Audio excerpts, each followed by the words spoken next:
Today on OC News, a potential presidential rematch between Donald Trump and Joe Biden become a reality. The MLB season is upon us as the Dodgers and the Padres begin the regular season in South Korea. And SpaceX launches the Falcon 9 from Vandenberg. All of this and more coming up on OC News. This just in. Tech news. First responder on There's been a lot of collaborative efforts I over feel the blessed to be here in Fullerton. Brought to you by the broadcast journalism students at Cal State Fullerton. OC News starts right now. Good evening, everyone, and I am Raven Esparza. My name is Robbie Loya. OC News is brought to you by the broadcast journalism students at Cal State Fullerton. Politics are a big topic of conversation this year as the upcoming presidential election leaves many feeling uncertain. Our reporter Skylar Scott gives us some insight on voters' opinions. It's 2024, but it's more like 2020 the sequel. The upcoming election is the first in almost 70 years to have the same nominees go head-to-head. The last presidential rematch was in 1956. Current President Joe Biden and former President Donald Trump soon attempt to repeat or redo history as the presidential race continues. As of right now, people are very wary about their choices. Polls show voters are concerned about Biden's age, and many in his own party disapprove of his handling of the war in Gaza. Meantime, Trump is facing 91 felony charges for his alleged efforts to overturn the 2020 election, mishandling classified documents, and covering up hush money payments to adult film star Stormy Daniels. Because people are uncertain about their presidential choices, I took it upon myself to interview Cal State Fullerton students and ask them about their opinions. Keep in mind that not all polls are accurate of their population or their community. Let's hear what they have to say. I feel like we need I don't think we need another rematch because I don't like both of the candidates. So it's just really hard to pick, and I feel like the whole point for us to learn about history it was to not repeat the whole thing. So I feel like the rematch is not the way to go for our country. Many students share a common opinion and a common theme of not really wanting to vote for either candidate. While they all had their own reasons, majority of them just wanted new people to be at the forefront. I mean, I guess we're definitely getting tired of seeing the same people over and over again, because it just feels like we keep having to choose between the lesser of two evils. While the result of the election is still uncertain for many reasons, it is clear that for the younger generation specifically, they would feel more comfortable seeing newer faces, a way to refresh history. At the same time, it is always important to respect other opinions and engage in healthy dialogue. This poll has personally opened up a discussion within myself, and I hope it creates more dialogue in our community. Until then, I'm Skylar Scott for OC News. Back to you boys at the desk. A decision made by the Scripps Mercy Hospital administration lead to healthcare workers protesting in Chula Vista City Hall in San Diego County on Tuesday. Protesters believe that this will lead to low-income maternity patients at risk. People gathered at the Scripps Mercy Hospital at Chula Vista and marched towards the City Hall to voice out their concerns due to the closing of their labor and delivery unit. The Scripps Mercy Hospital Chula Vista decided to combine the labor and delivery ward with Scripps Mercy Hospital in Hillcrest in order to make way for other health services. The hospitals are 14 miles away from each other, and protesters believe that this will harm patients, specifically those from low-income areas, because of travel issues. Last night, students were invited to a housing event where Latinx organizations came together in hopes to create a stronger community. Here is our reporter, Braulio Cortez, with more. Latino student organizations gathered outside of the Laurel Multipurpose Room on Tuesday to showcase, highlight, and push forward the growth of the Latino community here on campus. I think it's important to find your community, to surround yourself with people who speak like you, look like you, share the same struggles. Yeah, and students have been emphasizing this all evening long. They want to feel represented. They want to be able to connect with other students who look like they do, who talk like they do, who come from that Latinx background. And this event hosted here by Housing on campus, Nuestra Cultura, is the perfect place to do so. For example, today, Nuestra Cultura, there hasn't, to my knowledge, been a Latinx-based event in housing. So when we heard about this opportunity, we said we're being there, pase lo que pase, because we're here for the community, we're here to support our students that are in housing.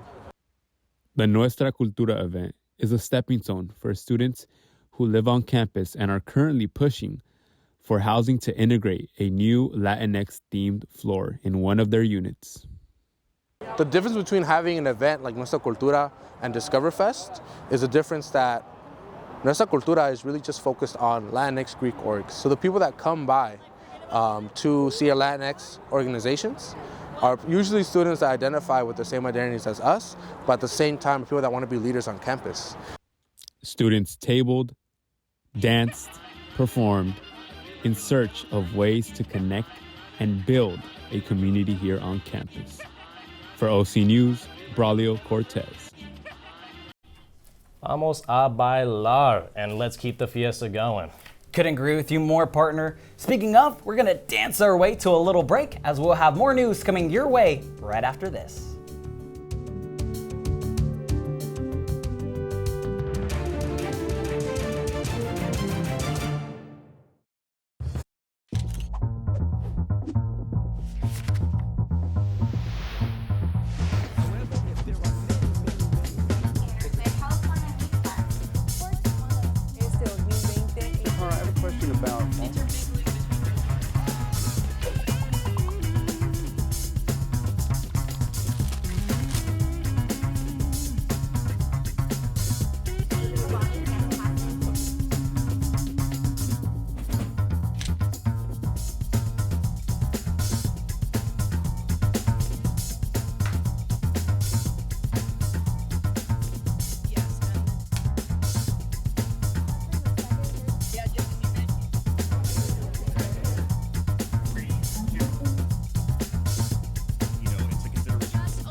Hey world, I have a quick message. It's about safe driving. All right, let's go. Anytime you're driving, have the seatbelt buckled tight. Both hands on the wheel and your phone out of sight. When not in your hand trying to text somebody back. Because if you do, your car might get smacked. The moral of the story, just put your phone down. The people on the road will stay safe and sound. Put your phone down, put your phone down. People on the road will stay safe and sound. Yeah.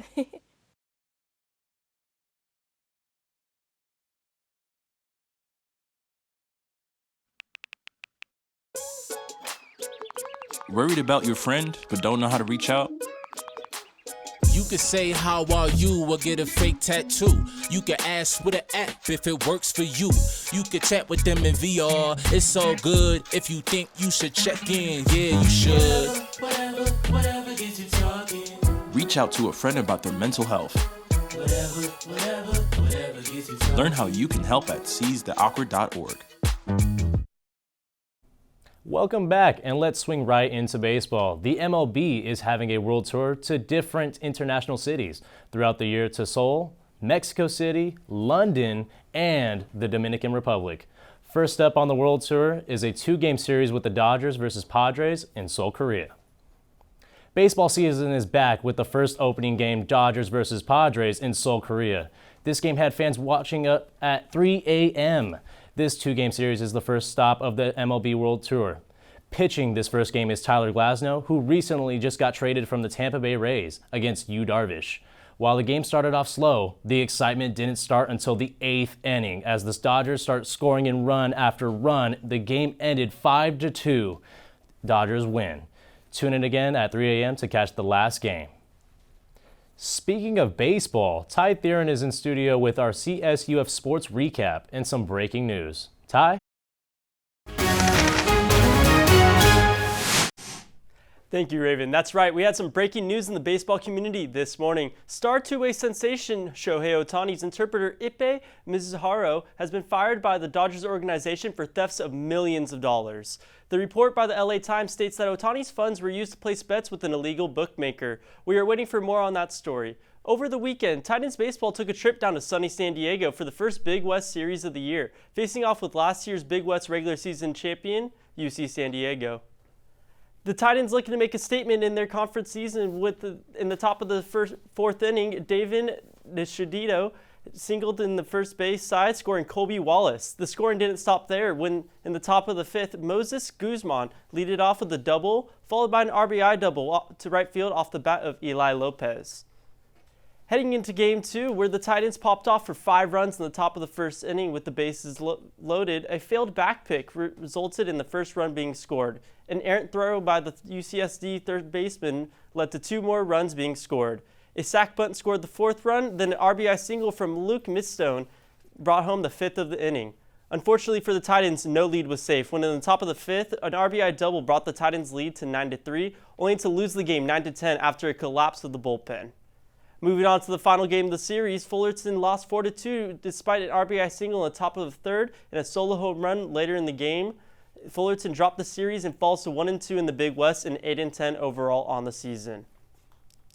Our softball team took a visit to NorCal for the first Big West matchup of the year versus UC Davis. In the top of the first inning, Fullerton smacked a double into left center gap, bringing home 2, and then a bloop single scored another. Fullerton's lead was 3-1, and pitcher Haley Rainey recorded her 5th complete game of the year, escaping a bases-loaded jam with nobody out in the bottom of the 7th, securing the Game 1 victory. Moving on to Game 2 of the doubleheader, Fullerton lost this one 4-1, with the only run coming from an RBI single off of Megan Delgado. The last game of the series was from the Titans, started well when on the first pitch of the game, Megan Cheese Delgado smacked his triple into the left center gap, scoring off of a sac fly later in the inning. In the top of the 3rd, a RBI double scored 2 for the Fullerton, bringing their lead to 3. Top of the 4th, the Titans scored 6 runs from an RBI double, errant throws from the catchers, and the Titans mercy ruled UC Davis in 5 innings. They are feeling good heading into an upcoming weekend matchup with the Cal State Bakersfield Roadrunners. And that's all I have for you in the sports world. Back to you, Robbie. Appreciate you so much as always, Ty. Now, it's always fun to go to a sporting event and cheer on your favorite sports team. But for this fan in particular, he always goes above and beyond to cheer on his favorite team. Let's take a look.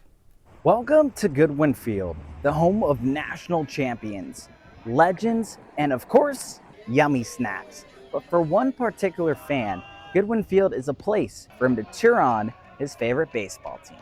A Titan baseball, to me, in a heartbeat, it means a unity of brothers. It means a certain fight that you don't rarely see, you know what I mean, in our regular lives. So it's a reflection of sometimes of those encounters we have in life where we feel beaten down and up against a wall, and then we come together as one from our individual crises during the day, and it just uplifts me, man. Baseball is America's pastime, a chance for fans to come out and support their local teams.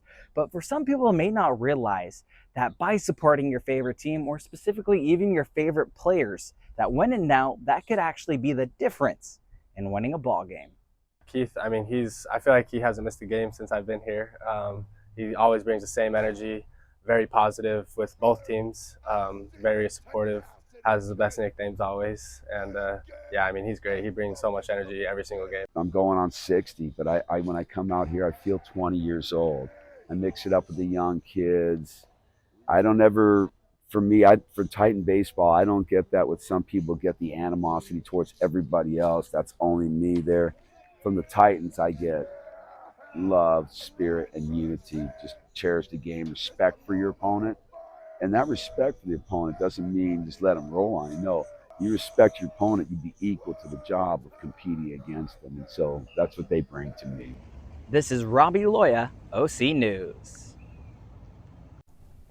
Now, I don't know how he does it, but I love the passion that he brings to Cal State Fullerton baseball. After the break, we'll have more about SpaceX and the launch of Falcon 9. And our very own Cynthia Saavedra is here in studio providing us with our local weather report right after this on OC News.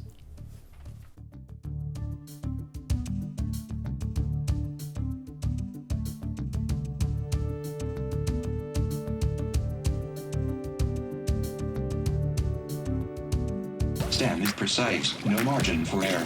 Dare to forget that. Dare to have fun with it. Get weird with it. Dare to send those old STEM theories flying past the neighbor's house into outer space.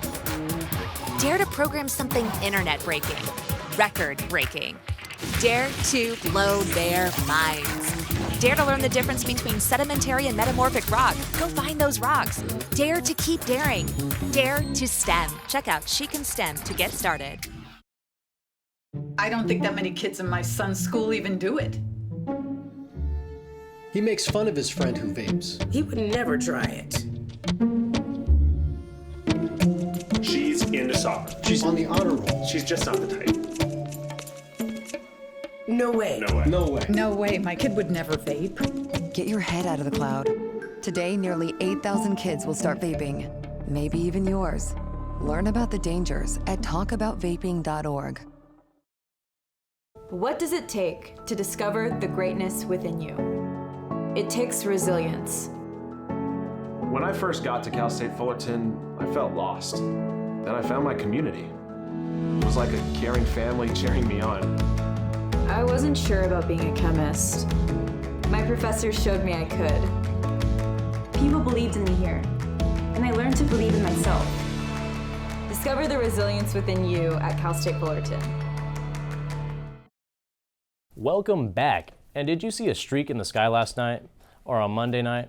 Was it a bird? Was it a plane? Was it Superman? None of the above. Actually, it was SpaceX launching Falcon 9 into the evening sky. SpaceX launched 22 Starlink satellites on Monday night, so many people took it to their social media to post the plume they were seeing in the sky. The Falcon 9 launched from Vandenberg Space Force Base around 7:30 p.m. after the satellites deploy. The booster will land on the Of Course, I Still Love You drone ship in the Pacific Ocean.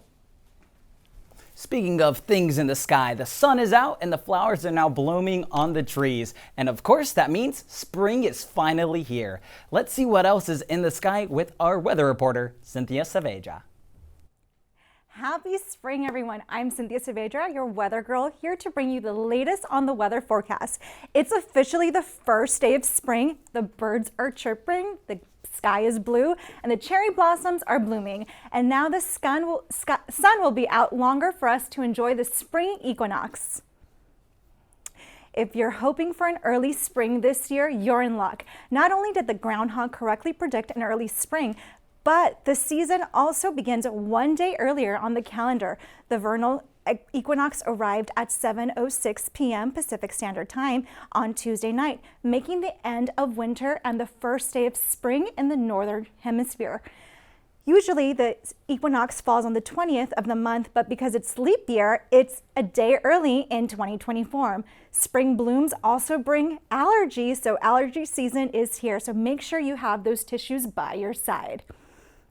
And now let's see what the weather looks like for this week. Currently, we have our temperatures with a 71 of our high and our 52 with a low, and the wind of 8 miles per hour. The humidity is at 54, and the sunrise was at 6:53 a.m. and the sunset will be at 7:03 p.m. Now let's see what the weather looks like for the remainder of the week. So here we have Thursday for a 73 high and a 53 low. And for Friday, it's going to be 71 for the high and 53 for the low. And Saturday, there is going to be some scattered showers. So the high will be at 64 and the low will be at 53. So do not pack up your umbrellas just yet. Sunday, it's going to be sunny again. We're going to have a 66 of a high and a 48 as a low. And Monday, it'll be a 66 of high and a 48 of low, and like Bill Withers says, it's going to be a lovely day. And it just makes me want to sing like the chorus when he says it's going to be a lovely day, lovely day, lovely day, so we can enjoy finally this lovely weather that spring has in store for us. So that's all I have for you guys for weather. I'm Cynthia Saavedra. Now back to you, Robbie, in the studio. Thanks, Cynthia. That was perfect. I think she's probably going to be a contestant on The Voice coming soon. So with that being said, now it's time to hold on to your glass of milk, folks, because one of our favorite cookies is about to change. According to the captain from Chips Ahoy, they're baking a new batch. After having the same recipe for over 60 years, Chips Ahoy is finally taking a whisk by changing the recipe of their well-loved chocolate chip cookies. In a press release by Chips Ahoy, the new recipe highlights a higher cacao content and Madagascar vanilla with a special blend of creamy chocolate chips for that perfect cookie texture. Other than the cookie itself, they will also be giving the packaging a new look. Despite the changes, don't worry because the price won't. Now, you also may now enjoy this new batch out of the oven by the beginning of April at selected stores nationwide. And that's the way the cookie is gonna crumble. That is gonna do it for us in the studio. My name's Robbie Loya. And I'm Raven Esparza. Stay tuned for our next show in just a few moments, and have a great night, everyone.